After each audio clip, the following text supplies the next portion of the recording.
overdose deaths have skyrocketed in the United States over the last few decades. For example, in 1968, a little over 5,000 people died from a drug overdose in the U.S. In 1990, that number had grown to about 8,400. Can you guess how many people died from a drug overdose in 2016? Over 64,000. That's over 175 deaths from overdose every day, and more than 7 every hour. That's the most overdoses in any year in history, and more than 12 times as many as in 1968. And remember, 1968 was during the height of the counterculture and hippie movements, when drug use was actively promoted in some segments of society. To get a sense for how bad the problem is in some communities, consider the city of Huntington, West Virginia, which has a population of less than 50,000 people. There was a day in 2016 when Huntington witnessed 26 drug overdoses in less than 4 hours. Furthermore, the increase in drug-related deaths across the country has actually been accelerating. For example, from 2015 to 2016, there was a 22% increase in overdose deaths, which is the largest increase ever in a single year. In the county of Summit, Ohio, surrounding the city of Akron, there were 312 overdose deaths in 2016. Now, that's more than 3 times as many as they had had just 2 years earlier. They actually had to order refrigerated trailers to store all the bodies because the morgues didn't have sufficient capacity. In fact, drug overdose is now the single most common cause of death for people under 50 years old in the U.S. Not car accidents, not AIDS, not gun-related deaths, drug overdoses. So what is going on? Why have we been experiencing so many more overdoses today than we ever have in our history? One word: opioids. The class of drugs that includes prescription painkillers like codeine, morphine, Vicodin, and Percocet, as well as illegal drugs like heroin. Opioids have been around for thousands of years, and they've been the gold standard medical treatment for pain since the Civil War, providing genuine relief to millions of people suffering from severe pain. But in the 1990s, something changed. Pharmaceutical companies began actively promoting the use of opioids in the long-term treatment of chronic pain, based on the belief that patients were unlikely to become addicted. And in keeping with that belief, physicians started prescribing opioids in record numbers. For example, in 2012, doctors prescribed enough opioid prescriptions for every adult in the United States to have their own supply for an entire month. In 2016, 12 states actually had more painkiller prescriptions than they had people. But what has become painfully clear is that, contrary to the earlier beliefs, these prescription painkillers can be quite addictive. In fact, about 25% of people who are prescribed an opioid drug end up misusing it. And over 2 million Americans are now estimated to be addicted to these drugs. And like other drug addicts, opioid addicts develop pathologically strong cravings to obtain and use their drug. And once the body has become accustomed to the presence of opioids, quitting typically leads to extremely unpleasant withdrawal symptoms, including severe anxiety, muscle aches, diarrhea, and depression. The end result is that once you're hooked, it's extremely tough to quit. And as a result, many users turn to illegal opioids, like heroin, once their prescription runs out. In fact, about 80% of heroin users first misused a prescription painkiller. Many addicts also resort to crime, even stealing from family and friends, as they become more and more desperate to feed their habit. And many also end up losing not only their jobs, but also their friends and their families. And in far too many cases, they also end up losing their lives. Furthermore, the distribution and sale of prescription painkillers is extremely lucrative, and some corrupt doctors, pharmacists, and distributors have made a lot of money by supplying these drugs to people without legitimate medical needs. For example, 2 drugstores around Kermit, West Virginia, sold over 3 million doses of opioid painkillers in a single year. And do you know how many people live in Kermit? About 400. Another significant factor that has contributed to the current epidemic of opioid overdoses is the availability of more powerful synthetic opioids, particularly fentanyl. Fentanyl was originally developed as an intravenous anesthetic for use in surgery. But in the 1990s, it began to be used for pain relief, first as a slow-release skin patch, then as a lollipop, a dissolving tablet, and an oral spray. It's very useful in the treatment of pain because it has a relatively high therapeutic index, meaning that the dose required for pain relief is much smaller than the dose that would be lethal. And as a result, there's a fairly wide margin of safety when it's prescribed by a physician and the dosage is carefully controlled. But fentanyl is extremely potent. In fact, it's about 50 times more potent than heroin. So a very small dose can have a very strong effect. And that makes it extremely dangerous when it's used recreationally and without careful controls, because a dose as small as 3 milligrams can kill an average-sized adult male. That's less than the weight of a single grain of sand. And believe it or not, there are now fentanyl analogs that are even more powerful. Actually, a lot more powerful. One of the worst is a synthetic opioid called carfentanil. Remember, I mentioned that fentanyl is about 50 times more potent than heroin? Well, carfentanil is about 5,000 times more potent than heroin. It's actually used as an elephant tranquilizer. It's so powerful that it's considered by many to be a chemical weapon. In fact, it's suspected to have led to the death of 170 people in the 2002 Moscow theater hostage crisis, in which a group of Chechen nationalists held hundreds of people hostage and demanded that Russian forces be withdrawn from Chechnya. Well, after a 4-day standoff, Russian special forces pumped a gas that may have included carfentanil into the theater in an effort to knock everyone out.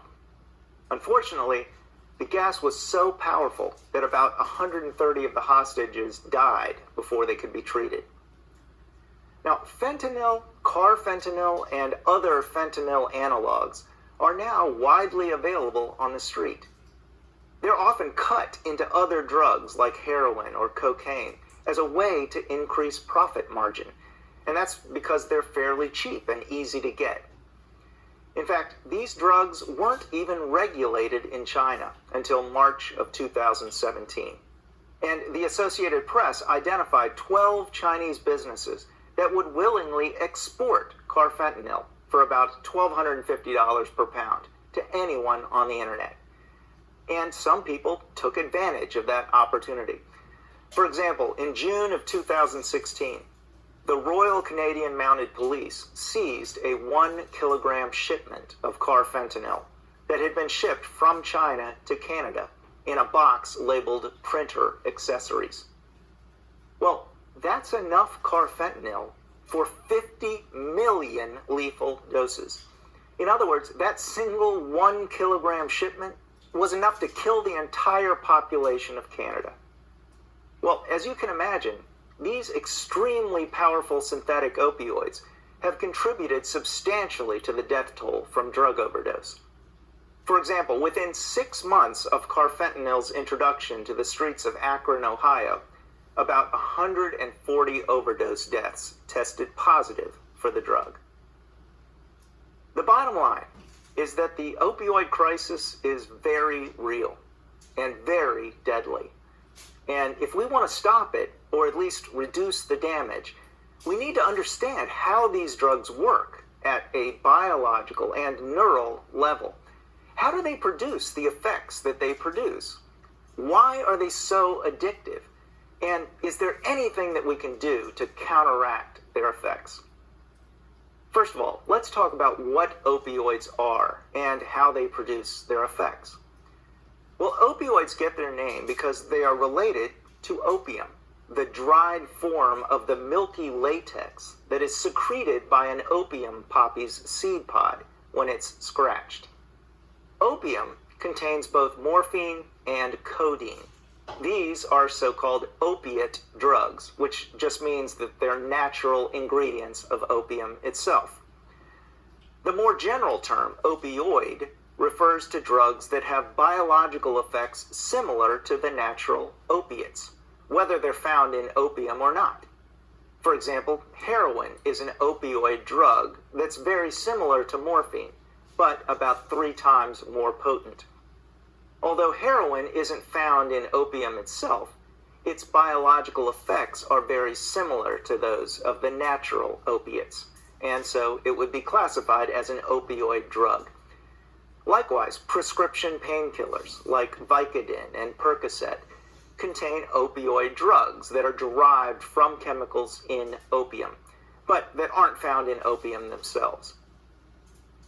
Now, some of the most powerful opioid drugs, like fentanyl and carfentanil, are completely artificial and man-made, and they aren't even derived from opium or its contents. But because their biological effects are similar to the biological effects of the opiates, they're also classified as opioids. So, what are those biological effects? Well, first and foremost, all opioid drugs interact with the same receptor molecules in the brain and body. In fact, these molecules are called opioid receptors, precisely because they interact with opioid drugs. Receptors are kind of like the ignition in your car, and opioid drugs are kind of like your car key. Your car key fits the ignition of your car, but it doesn't fit your front door or the ignition of your neighbor's car. And when you put your key in the ignition of your car, it causes a chain reaction of events that can start the car. Likewise, opioid drugs fit into opioid receptors, but they don't fit any of the countless other receptors throughout your body. And when an opioid drug connects with an opioid receptor, it triggers a chain reaction of cellular events that ultimately produce the effects associated with opioid drugs. For example, the deadly effects of opioid drugs are caused by their interaction with opioid receptors in the brainstem that affect breathing. In particular, activation of these receptors can significantly suppress the breathing reflex, and an opioid overdose can suppress breathing so much that the user suffocates and dies from a lack of oxygen. The pain-relieving properties of opioids depend on a different set of opioid receptors, on cells in the body's pain pathways. When these receptors are activated, they block pain signals from reaching the brain, thereby providing significant pain relief. You also have opioid receptors in your digestive system, and activation of those receptors can lead to constipation and nausea, both of which are commonly associated with the use of opioid drugs. Finally, there are a lot of opioid receptors in the brain's reward circuit, and when those receptors are activated, the user experiences a feeling of peaceful euphoria. And that's why opioid drugs like heroin produce what users describe as a warm, euphoric high. The activation of these opioid receptors in the reward circuit also leads to the release of unusually large bursts of the neurotransmitter dopamine. And those bursts of dopamine are what make opioids and all other drugs of abuse so addictive. To understand why, we need to understand how the brain interprets the release of dopamine in the reward circuit. And there are 2 important parts of the puzzle. that together help to explain the neural mechanisms of addiction. The first is dopamine's role in craving, and the second is dopamine's role in reward prediction. First, consider craving. For a long time, scientists thought that the release of dopamine reflected pleasure or liking. But a number of studies now suggest that dopamine release is really more about wanting, and not normal run-of-the-mill wanting, but intense craving. For example, mice that have been genetically engineered to release more dopamine than normal seem to crave food in a way that normal mice don't. For one thing, they will run much faster and farther to get it compared with normal mice. Conversely, mice that have been engineered not to produce dopamine exhibit the opposite symptoms. They don't show any signs of wanting food at all. In fact, they won't bother to walk across their cage to eat, even if they're starving to death. On the other hand, these genetic alterations in dopamine levels don't seem to influence how much the mice like food. For example, mice typically exhibit characteristic facial expressions and mouth movements when they eat something that they particularly like. But mice that produce more dopamine than normal don't produce any more of these characteristic expressions when they eat than other mice do. And mice that produce less dopamine don't produce fewer such expressions. The bottom line is that a burst of dopamine in the reward circuit is associated with wanting or craving more than liking. And we're not talking about thoughtful, planned wanting, like the long-term goal of wanting to be an engineer or a lawyer. We're talking about short-term cravings, like wanting to eat some chocolate even though you're going to eat dinner soon, or wanting to watch the next episode of a TV show that you're binging even though it's late and you need to get up early. So, point one is that the release of dopamine in the reward circuit is associated with craving. The other important point to keep in mind is that the release of dopamine signals what's sometimes called a reward prediction error. Now, some of the most